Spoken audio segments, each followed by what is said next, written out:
sassy. He's so sassy, the Sassy Chef.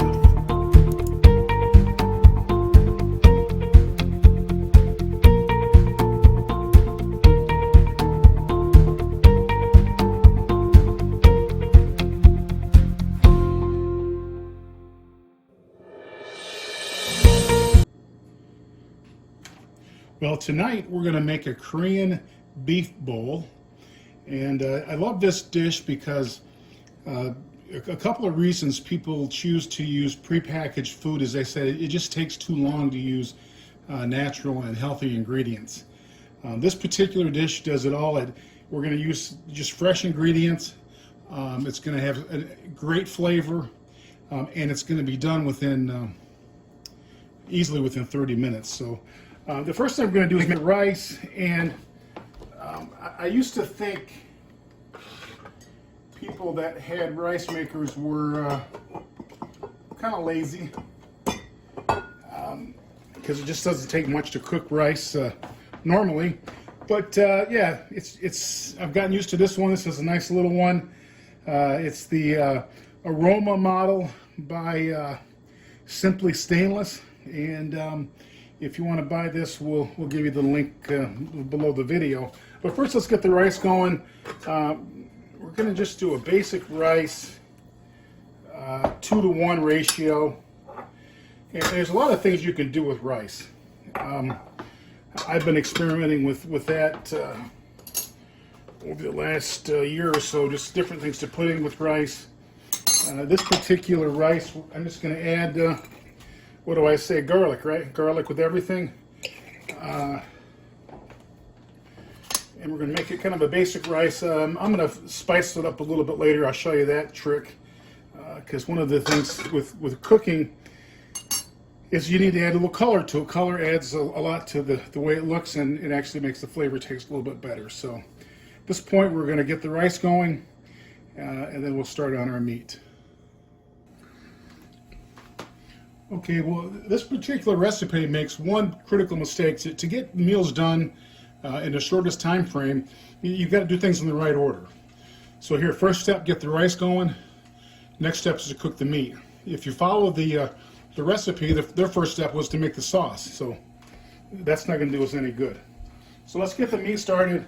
We're going to put a little extra virgin olive oil in the pan. Get that going over a medium heat. Then it tells me to mince up 3 cloves of garlic. I'm gonna cheat a little bit and use pre-minced garlic, and probably put in way more than I needed to because garlic goes with everything. So we're gonna get that pan going, and I've got to cover it up.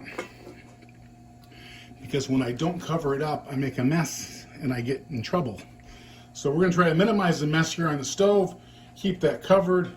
We're going to try to get that garlic kind of roasting a little bit here in the olive oil, and then we're going to add our ground beef.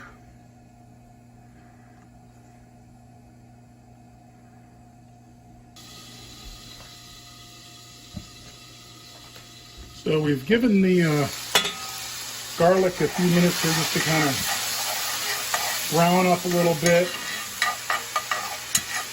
Get that flavor rolling into that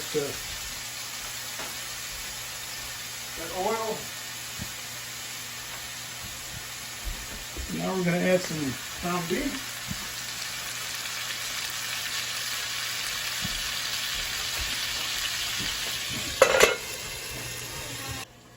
Okay, well, we had a brief interruption. Mom came in, so we had to let her in. She's going to eat dinner with us, so she brought some good stuff for us to eat. But right now we're going to chop up this ground beef and get it going. And cover that up and start the sauce. Okay, so the ground beef is cooked up quite nicely. Now I'm going to do something that's not called for by the recipe. I'm going to drizzle in a little of the sesame seed oil. The sesame seed oil will be in the sauce, I like to add it right into the meat to give that meat a little better flavor. And we're gonna set that aside. And then we're gonna go over to our rice that's cooking and do another unauthorized addition. I'm gonna add some carrots, chopped up carrots to the rice. And what that's gonna do is it's gonna give that rice a little color. So it's not quite done. Plus we like our carrots a little crunchy, so we'll let those carrots cook a little bit into that rice.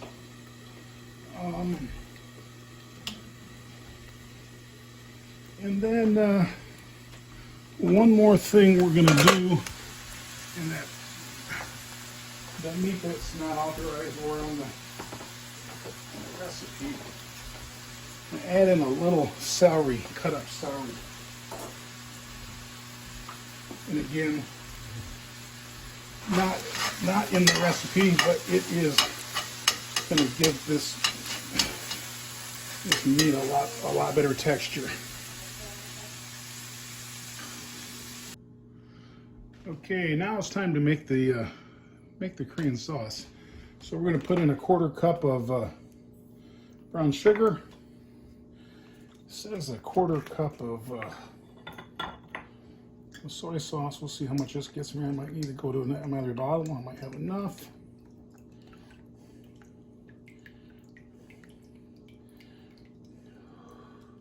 Just enough soy sauce. Okay. And we're going to go with our ground ginger. I forget what it says, but we'll guesstimate that much. And then a couple of tablespoons of the old sesame seed oil. And then we will whisk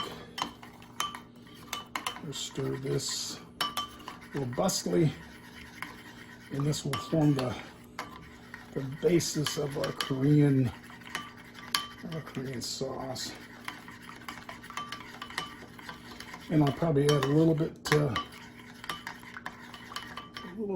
of the garlic, because what do I say? Garlic goes with everything.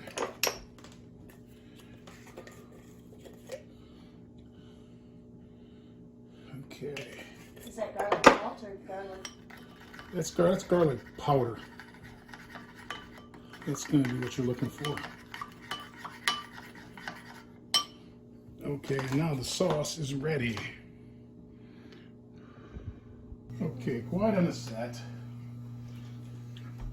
Okay, so we've got the meat cooking quite nicely on low heat. We've added the celery, which was not in the recipe. And rather than garnish it with the green onion, we're going to add the green onion. So we've got some green onion and celery. We're now going to add that sauce that we just made.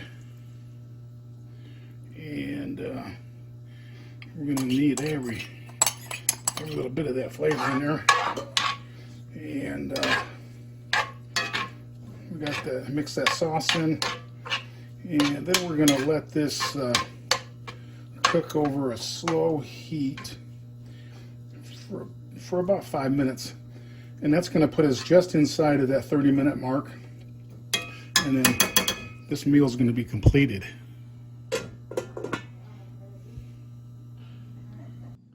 And there you have it, a Korean beef bowl.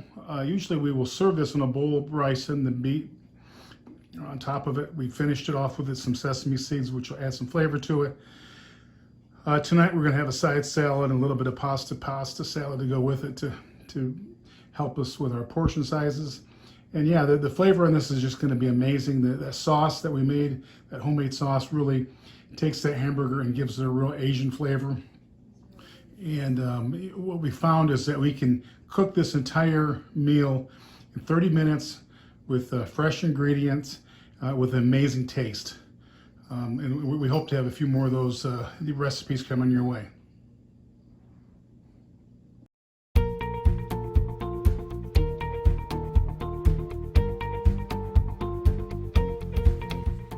Please subscribe and share all of our Sassy videos.